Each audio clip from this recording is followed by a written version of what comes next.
40 years ago, the global economy was forever changed.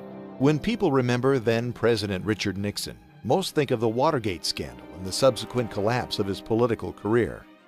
That may be the case now, but history may remember him quite differently 50 years from now.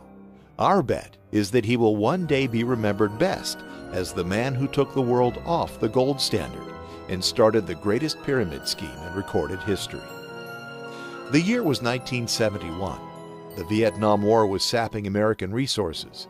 Inflation was at a 20-year high, and Nixon was facing a tough bid for re-election.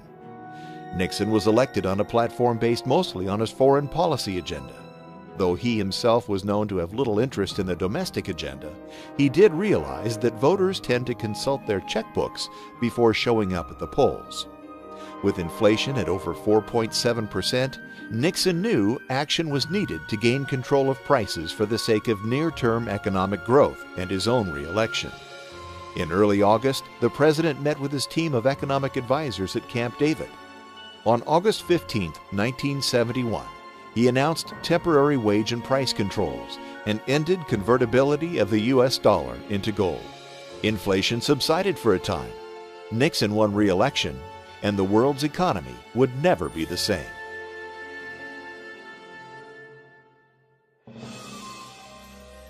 To understand the consequences of Nixon's decision, we have to look back, way back. The gold standard, as we understand it today, was the dominant fiscal force for the vast majority of recorded history. Starting long before the birth of Christ, the idea of valuing goods and services based on an amount of gold was the cornerstone of commerce for more than 98% of the last 2,000 years. Unlike modern fiscal standards and policies, the gold standard was not created. It arose naturally out of mutual free market agreement. Since gold was in limited supply and high demand, it was seen as a universal medium for value that could not be manipulated by one party in a transaction. For example, the year is 150 AD, and I want to enter into an agreement in which I take 1 cow per month from your farm each month for the next year in exchange for my work. The problem is, I don't work on your farm. I'm actually a blacksmith at some other guy's farm, and thus I can't trade my work for your cows. What we need is a convertible medium for value. In other words, we need money. The catch, however, is that we need the money to have worth in and of itself. I have to pay you something that has real value.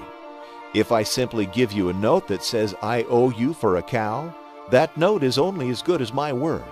If I disappear the next day, you're holding the bag. Since we both agree that gold has value, and that its value is not something you or I can manipulate, it becomes the perfect medium for exchange.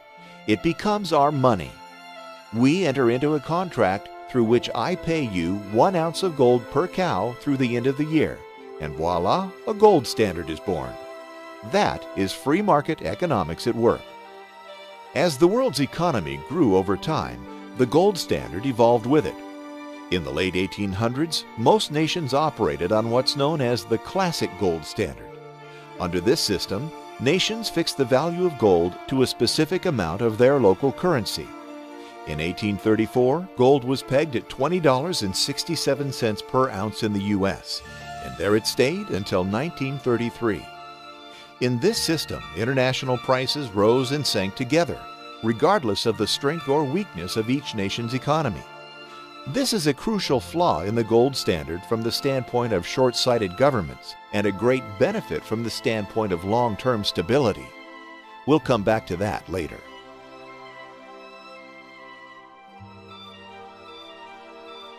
Though the consequences of the classic gold standard were complex, it basically worked on the premise that currencies shouldn't really change in value relative to each other. Instead, it held that weaker economies should accumulate less wealth and stronger ones more. Today, currencies change in value relative to each other based on the strength of each nation's economy. This makes wealth relative, which under the gold standard it is not. The significance of this important difference will become more obvious as we continue on. During the classic gold standard period, the balance between imports and exports from country to country was maintained through what's called the price-specie flow mechanism. That's economist speak for when our economy is booming, gold flows to us. When it's weak, gold flows away. Here's an example.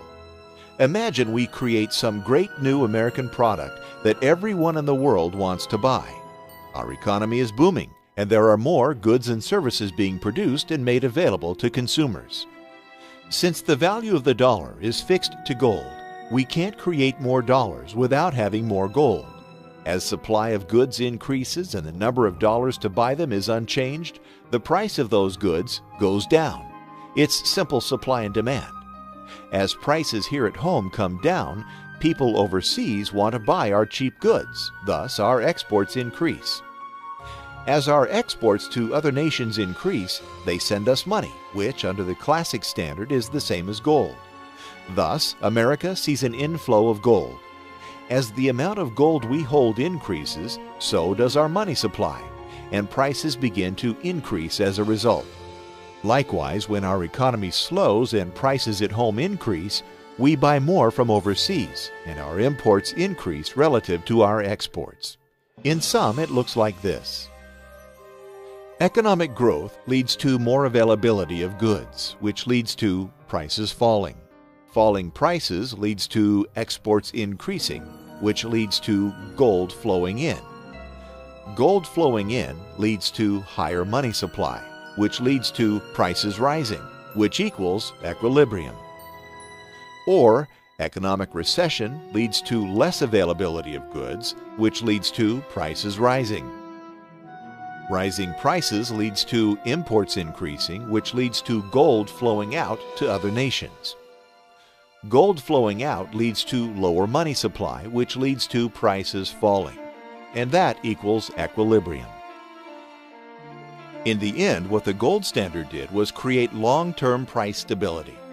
Local economic growth created falling prices, which were then brought back up again by an inflow of gold. The problem, of course, is that governments don't have the ability to control how quickly and how smoothly the process works. The gold standard, for all its simplicity and stability, does not necessarily fit the time frame of electoral cycles and short-term political goals.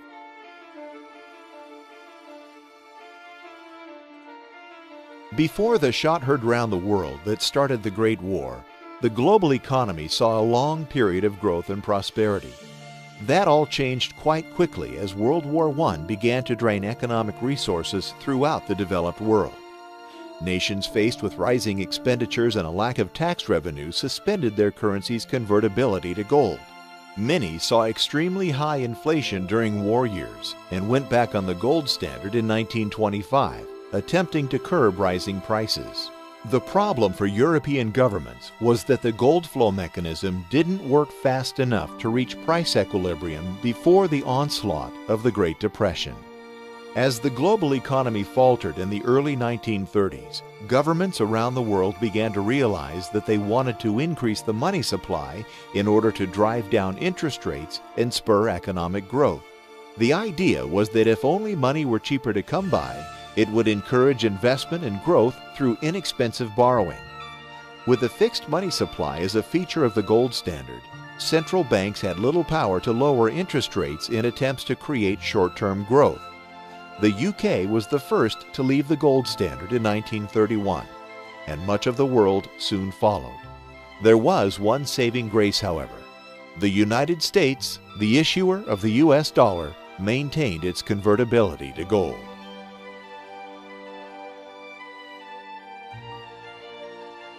After the Second World War, nations around the world were again destitute, with inflation raging and little infrastructure to produce growth. One exception was the U.S., which, relatively speaking, was left enriched by the munitions trade during the first part of the war. As England dumped the majority of their gold into the pockets of U.S. arms producers, the massive imbalances created were too great for the gold standard to correct quickly enough. Thus, the Bretton Woods Agreement was born. Under the new agreement, a new international currency system was created in which foreign currencies were convertible into dollars, which were then convertible into gold. This enabled nations to create flexible fiscal policy and manipulate interest rates to spur growth, while the US dollar anchored the system with its gold convertibility. As time passed, the US dollar became the world's reserve currency. This happened partially because of the strength of the US economy and partially because of the dollar's convertibility to gold. Foreign governments began to buy and hold US dollars instead of gold as a main storage for wealth. At the time, it didn't matter because the dollar was, quite literally, as good as gold. The rest of the world prospered because central banks could artificially stimulate local economies and fan the fires of economic growth. The U.S. prospered because, as the issuer of the world's reserve currency, we could borrow money at almost no cost from the rest of the world. As everyone wanted to hold our dollars in treasury debt, it was as if the world had handed Uncle Sam a credit card with no borrowing limit and basically no interest rate. In the end, money, which used to be in limited supply, was now virtually free for the entire world. The linchpin that held it all together was the simple fact that everyone knew the US dollar could be traded in for a fixed amount of gold at any time. Then came the Vietnam War and our old friend, Dick Nixon.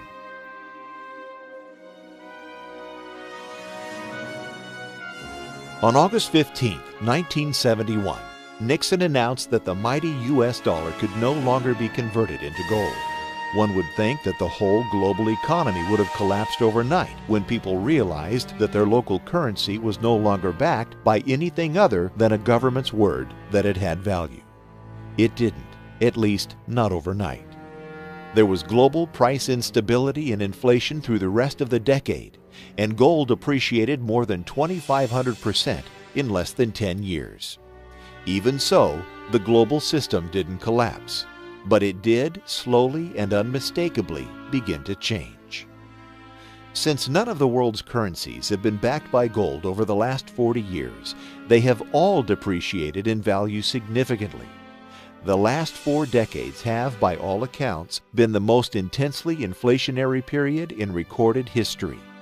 Even the dollar, which has fared better than most, has lost over 80% of its value since 1971. The catch, however, is that governments have been able to artificially create economic growth such that it has, for the most part, kept up with inflationary pressures. In other words, when economies falter, governments are free to print money to prop them back up. At first glance, one might say, so where's the problem? If economic growth is strong enough that people earn more money as prices go up, what's wrong with that? We've fixed the short-term price instability that the gold standard brought, and balance is now reached through government intervention in the currency markets. Though it's an oversimplification, that's exactly what happened. At least, that's what happened until very recently. In 2008, it all changed.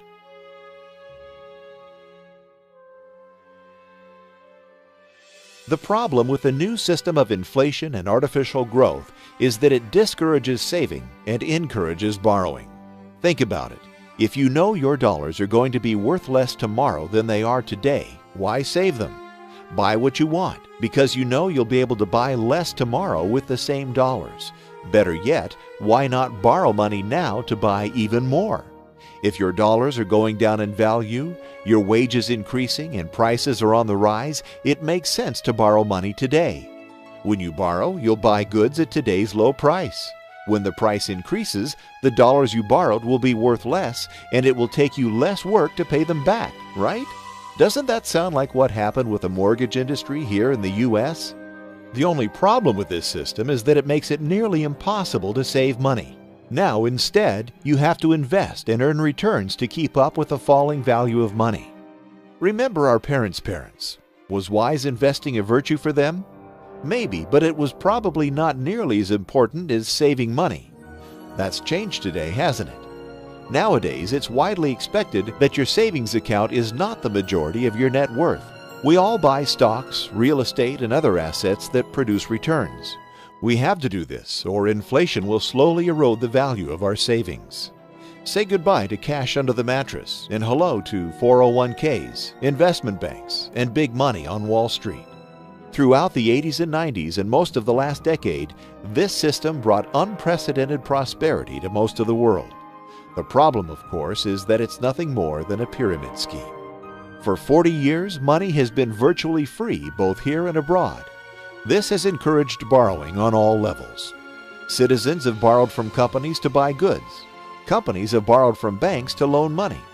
Banks have borrowed from citizens and governments to finance the whole mess, and governments have borrowed from anywhere they possibly can. The whole thing works because of the world's confidence in the U.S. economy and our government's ability to make good on our debts and prop up the world's reserve currency. In a sense, we have borrowed from other countries, allowing them to create cheap money and continue the borrowing bonanza. That's all fine and dandy until someone stops believing in the system, or rather, stops believing in the dollar.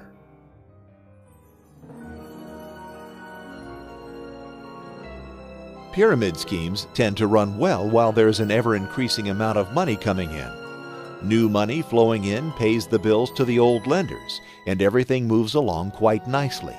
That is, until the money stops flowing in. Then it all falls apart. Let's go back to our deal concerning the cows from your farm. I want to buy them, but instead of giving you gold, I'm going to give you an IOU. The note would state that instead of giving you 1 ounce of gold for each cow, I would give you 3 ounces. The catch is that I need to take your cow in advance and go sell it to another guy for 4 ounces of gold so I can give you the 3 I owe you. Then you ask, how are you going to find someone to buy this silly old cow for 4 ounces of gold? I reply, it's simple. I'm going to tell him to loan me one of his cows, which I will then offer to someone else for 5 ounces of gold, using the same method to get the third farmer to agree. If you had any sense, you'd tell me to take my gimmicks elsewhere. As soon as one farmer doesn't agree to the deal, the whole plan falls apart. In a sense, that's exactly what happened when the real estate bubble burst in the U.S. 3 years ago. The whole world relies on the dollar as the storage place for wealth. The system worked because the U.S. economy has been so large and so strong that it represented stability in and of itself. The U.S. economy, in a sense, fulfilled the role that gold has played for thousands of years. People could buy dollars and save them, knowing that they would never be worthless because the U.S. economy was so strong. The problem was that the U.S. economy has become an economy of debt. With interest rates low, money available, and the government propping up economic growth, consumerism in the U.S. grew at a staggering pace. Soon, everyone bought a home. Home values went up indefinitely, loans were easy to get, and real estate became the great American investment. The problem was, one day, one farmer decided not to buy the cow, and the entire system collapsed.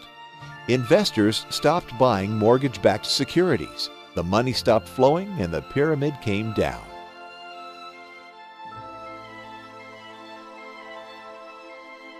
As the world's economy started to unravel in 2008, the U.S. government did what other governments have been doing for decades. They borrowed, and borrowed some more.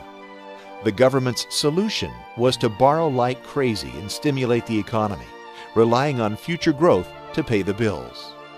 This has been made possible by the fact that the dollar is still the world's reserve currency. Though investors are losing confidence in the dollar at an alarming rate, they simply don't have much in the way of other options, at least not yet. The truth is that markets correct themselves, no matter how much governments try to intervene.